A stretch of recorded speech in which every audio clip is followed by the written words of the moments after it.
So first one, they always turn the conversation back to themselves when you share something important. You know what? Okay.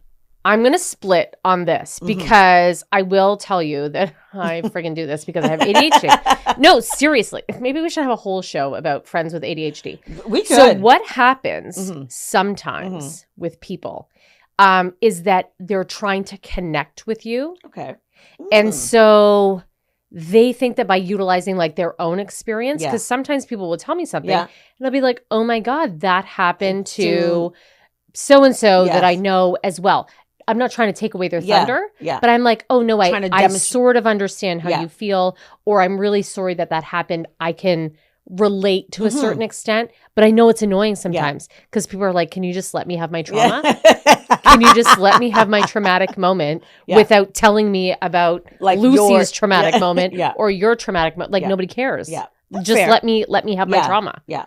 So like green flag for us ADHDers because we're just trying to connect with you and like we really do love you. Red flag, if you don't have ADHD, you're just a jerk. Yeah. Okay, that's a good one. All right. Next one.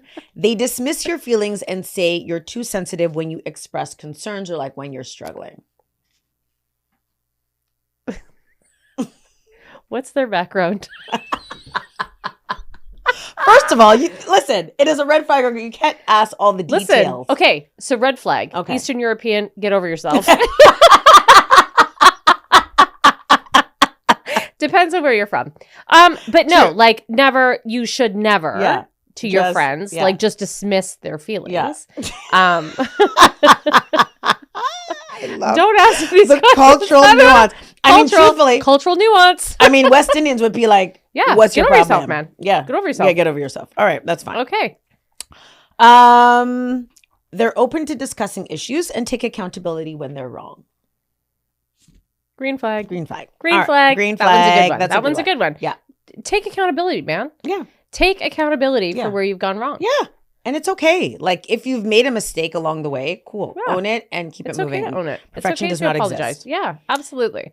All right. This is a good one. They support you in private, but act differently around other people. You know how this affects me. This is the most red flag. This is the most red flag. If you love me in private and you do not support me publicly, you are the biggest red flag. If you can tell me in our private conversations, like Stephanie, I have your back, I'm out here, and then out in these streets, I hear you talking. Yeah. Or I hear you. Or there's no regard. Oh, yeah. Yeah. Or you don't take care of me publicly. Like you don't, if something happens and you're not there to take care of me publicly, doesn't know you're on the chopping block. Yeah. All right, next one. You feel drained after hanging out with them. Like total when I say red flag. Yeah. Total red flag. Yeah. If I have to muster up the strength to be your friend, babe, you're already done. You're done. All right. You're done. And like we're probably having a conversation again because I'm a people pleaser. And like I'm just staying on the phone with you, but like know that you are the biggest red flag. Like, okay. Because you know me, I'm like, oh. Yeah. And if I look at the phone and if I do that, oh, you're done. You're done. You're done. We're not friends anymore. I'd also like to say for the record, if you get her on the phone and you must be my best friend. You have to be her if best you friend. Get me on the actual talk on the phone, if you FaceTime me and I've ever answered, we are like you've answered bound by blood. But I also offer the caveat like it was an accident because she doesn't do FaceTime. And you know what? I won't answer. I'll text you and say like, is it an emergency? Are you okay? Do you need to see my face? I mean, you do realize if I'm calling you FaceTime, I'm probably an emergency where my hands are tied and I can't text you. So maybe you should respond. I still have to think about it. I still have to think about it. I might answer no camera on. I might answer, but no camera for sure. Like, this is what I don't understand. I feel like when I was like 13, I was like, oh yeah, it's going to be so cool. We're going to be like Jetsons, right? And then now, why are you calling me with my face? Why do you need to see my face? I don't even want to hear your voice. I only want to see what you want to write. Just text me, man. Just text me. Well, you gotta call me all the time. I don't even know why you have an iPhone 16 or 15. I don't know why I have it either. I don't even like to see my own face. And I think that that's the biggest problem is like then your face comes up and you're like, yo. Meanwhile, you're on podcasts and your face. No, but don't call me. Okay. In like my regular schmegular time and expect me to like look good and be able to function that way. Like don't just all right. Just text me. Just man. text. Just text. Me. She always answers a text message. I will 100%. Always answer a text message and definitely not an email. Like don't email me. Babe, don't email me. And you know what? Also don't voice note me. Do not voice note me unless it can be read to text message. Thank you, Apple, for eventually doing that in WhatsApp or whatever. Whoever did that, Apple, Microsoft, I don't even care. Whoever did that, thank you. Because good Lord have mercy on this earth. Don't send me a 3-minute voice note. I know. I don't like those either. I text back. I find voice noting. Okay, I've ground all of my gears already. Okay, okay. Keep going. All right, next one. They constantly make shady or backhanded comments about you. Mm-hmm. We know these people. 100%. These are all real life scenarios. These are all, absolutely. They're all real life scenarios. Absolutely. They cheer you on and want to see you win. Green flag. That's a green flag. I love this for us. I love this green flag for us. Yeah. Here's a big one that I know absolutely grinds your gears. I got my red one ready already. I put it out first because I know. You always feel like they're trying to one-up you. This one I know grinds your gears. You know how I feel about this. I know, you know how I feel about this. Like, I know you if I break my leg, because like if I break my leg, don't tell me that you broke your femur. Like if I'm like, oh, I broke my leg. Yeah. Oh yeah, I snapped mine right at the knee. And like, no, you didn't. You hate a one-upper. I know that. Just let me live. Yeah. Just let me have my life. moment. Yeah. Just let me have whatever moment I'm having right now. And you don't have to tell me either like how much better or how much worse you are. You can just like celebrate or not celebrate. Yeah. Like, but just leave it. Be chill. Yeah, leave it alone. I just know be you chill. hate a one-upper. I hate that so much. They expect you to apologize even when they are wrong.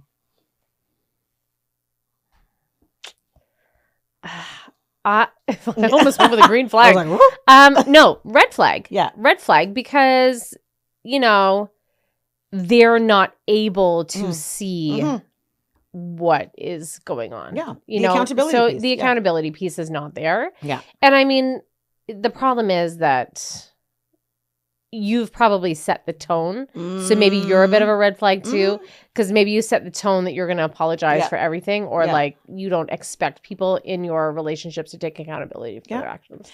And that is actually a really great point, because I think, again, in today's conversation, the intent is not simply to say that the individual that you are in this friendship with is toxic. Like, we also have to take an introspective look where we might be doing things, engaging in behaviors, not setting boundaries, also partaking in toxic behaviors that is then creating that, right? Like a relationship is two people. Yeah. Together we can create greatness, and together we can also create things to go wrong. Absolutely. So I think it's so important. Thank you for sharing that we have to also realize how we could unintentionally or maybe intentionally part of that absolutely. You can absolutely create so much of that toxicity yourself. Like you can be the brewer of the batch. Yeah. You know, like, yeah. That's a hard depending on the day, I can be the toxic one. Yeah. But again, I want to define the difference between toxic and then just, again, being annoying and antagonistic. No, sometimes I can be toxic. Okay. All right. I'm not here trying to depending save on the person. Yeah. Okay. Well, I've never experienced. Don't try and save me out here in these streets. Sometimes I've never experienced that. But no. But I do think, again, we in any friendship have to take stock of our own behaviors as well. It is not always an excuse. Like, someone could genuinely be reacting to us because of the way we are behaving or the ways in which we've changed that we might not necessarily be noticing. That could be creating absolutely a change in the relationship. Absolutely. Okay. Last two, this is interesting. You always make plans, but they never initiate. That's a hard one. See, it's a hard one for me because I never make plans. And I I'm still your friend. I just don't like making plans. Like even for my husband, my poor husband, he makes all of the arrangements and I kind of just allow him to do that. So I don't know, but this is what I'm saying. Like, there's no right or wrong answer because I think it depends on the nature of the relationship. I think it depends. Like, for someone, they might deem that to be a red flag because they feel that the effort that I'm putting to initiate someone else needs to. Yeah. Some relationships are like, no, I actually prefer to be the ruler of all activities. Yeah, the one in charge. Yeah. So it could be both. It could be both. Yeah. For me, it could be both. Yeah. It could be both. Whatever you want it to be. I don't know. And the last one, they listen and remember the little things that matter to you. Green flag. That's a good one to end on. I know. I didn't want to. That's a good one to end on. Yeah. And you know what? That is like, I feel like our relationship is kind of like that because you remember so many things. I try to remember. Yes. I write them down and stuff. But like, I think that when people remember those little tiny things, like maybe something special that you liked or something that you saw or whatever. You're very good at that. It's I try, especially in gift giving. Yes. Like I really do try and like go into the Rolodex of brain and find all of the information that somebody has potentially said one time. And then I will go out and try and find that thing for that person because to me, that's super important. Yeah. That like you remember those little things in the conversation, those little mentions of something special. Yeah. That you were listening. Absolutely. And I wasn't just. Yeah. Because I do that a lot. Yeah. I tune right out. I can go somewhere else. I love that people get to see this side of you. I love that this podcast has allowed the world to see all the joys, all the reasons why I love her. This is it. And it's because of my blank stare, my blank.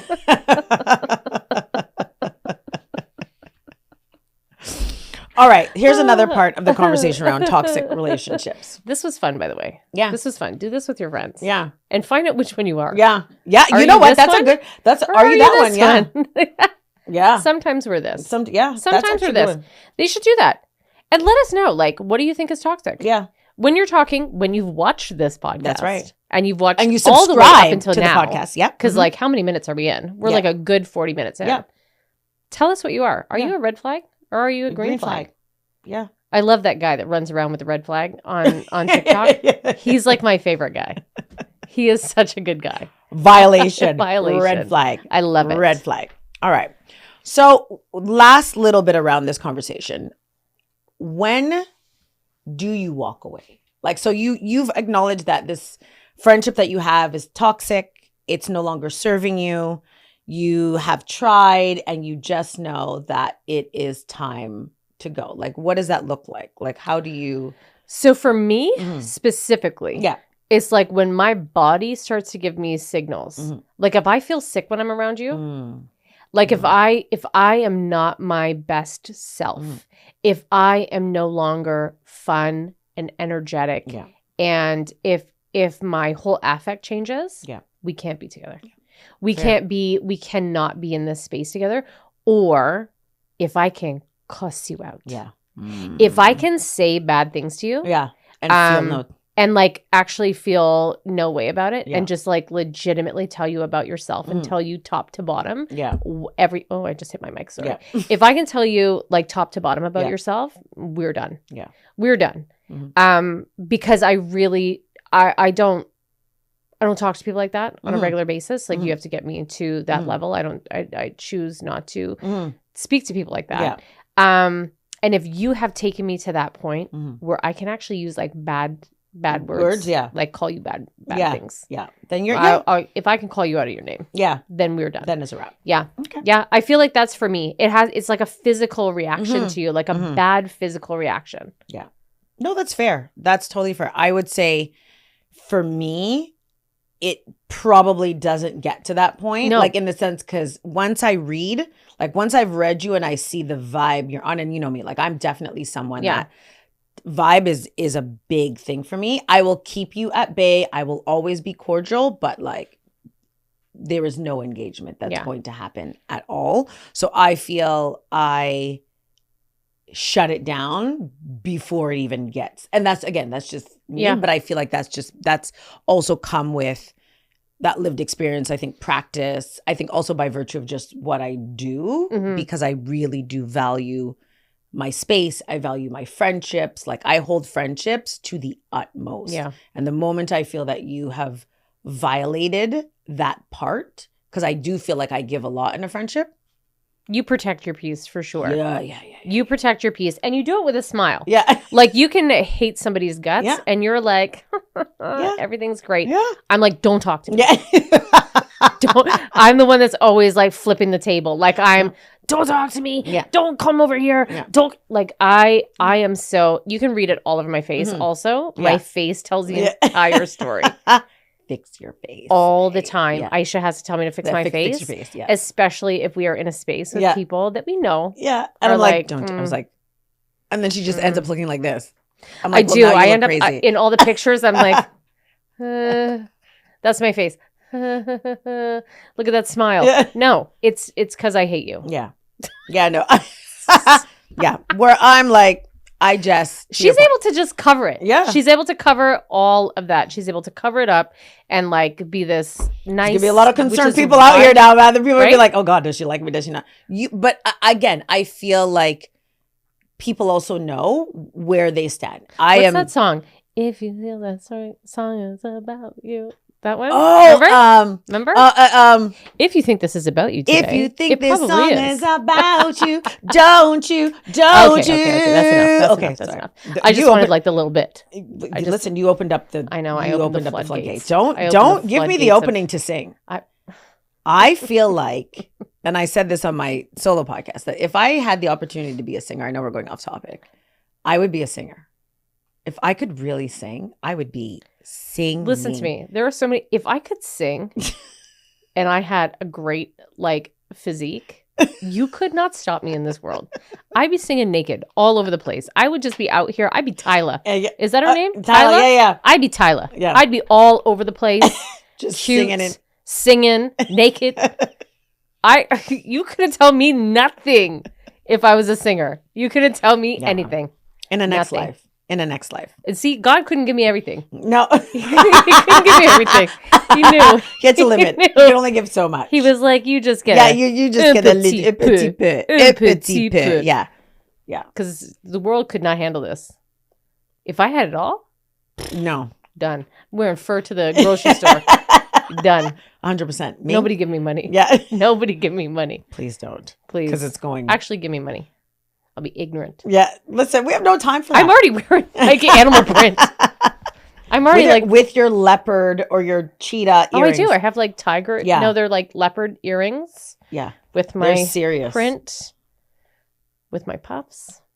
Living your cute life. I am. All right. So as we bring this topic to wrap, what are the what are the takeaways? What is it that we want to share with people around the toxic relationship? Like, what are things that they just need to really hang on to or be mindful of? Because again, people that are watching, and we know everyone is watching, could have just left a toxic friendship. Maybe is like, ugh, like I actually am in. You know, you don't get good advice from me. All right, well, let her give advice, and then I'll finish off with something. Ghost them. No, I'm not Mitama over here, okay? I'm Stephanie. But even in your experience, like, what are the takeaways? I'll end it with a little bit more.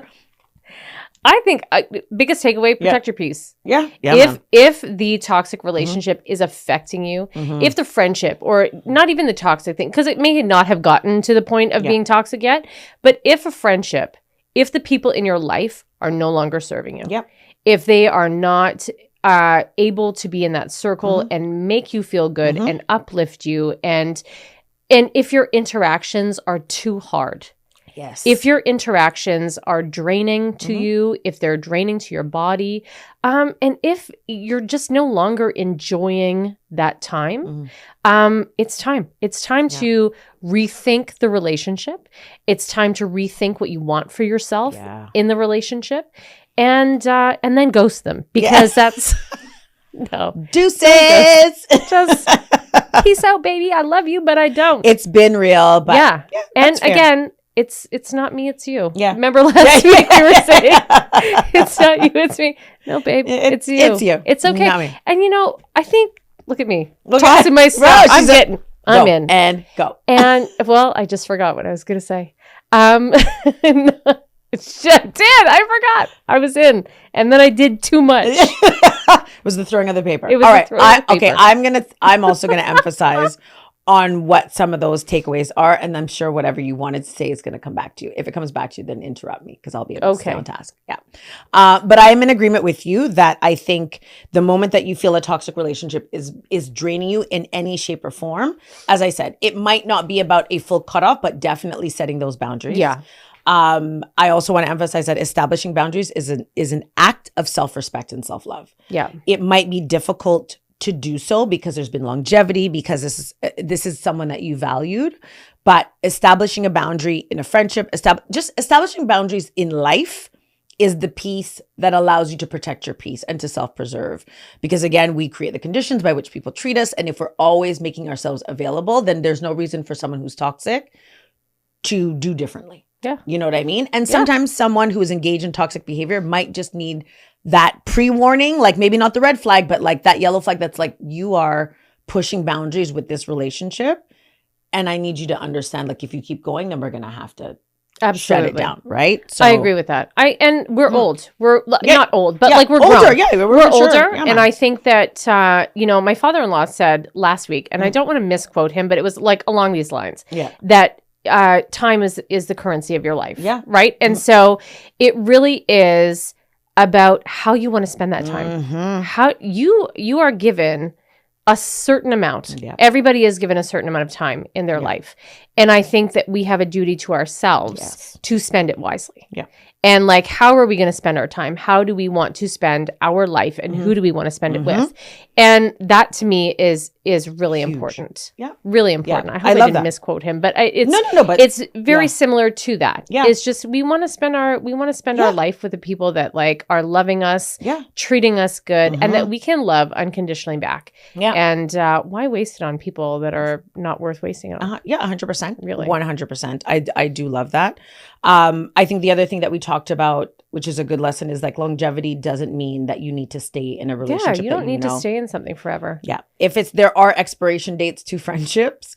As you start relationships, as you start friendships, you grow and you evolve. And sometimes your paths don't always move linear, but sometimes paths really like go out and you're grateful for what you've learned, what you've experienced. Yeah. But longevity doesn't mean that you need to stay. What's that thing that they say? It's like you're here for a reason, a season, and a lifetime. Oh, or something, yeah, something like that. Something like that. Yeah. But I'm just messing up all the things now. But like, it's just some people are just there for a moment in time, like when you need them there. And like, that's totally okay. And then some people are there for a longer period of time. And then you have, exceptional people that come into your life for like a lifetime and keep them around. Da, da, da, da.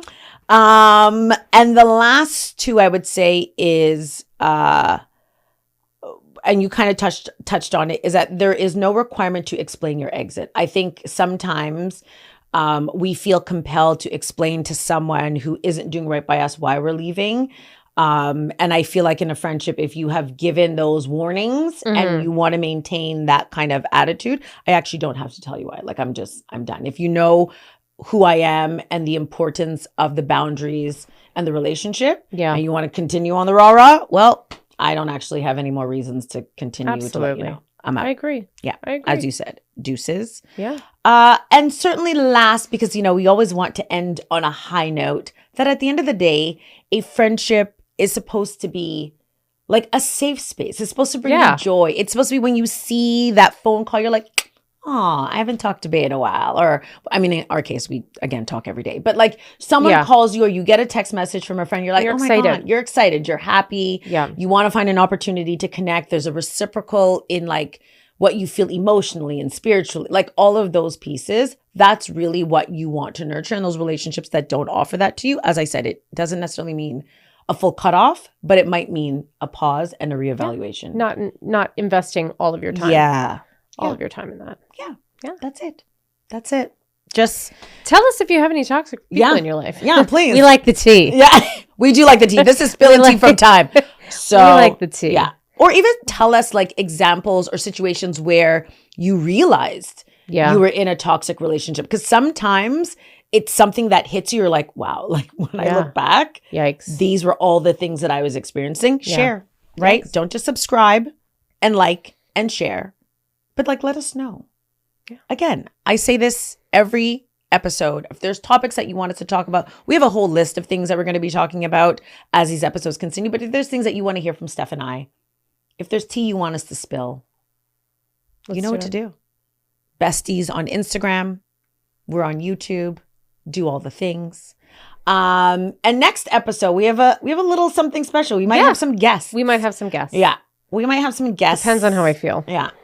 Yeah. Okay. Well, there might be at least one guest, depending on how she feels. But we have some guests that are going to be joining us next episode, which I think will be exciting. So make sure you stay tuned. The OG Bes-TEAS. Yeah, the OG Bes-TEAS. Yeah. You know what? That's such a good, the OG Bes-TEAS for sure. For sure. Bye, guys. Bye. See you next episode.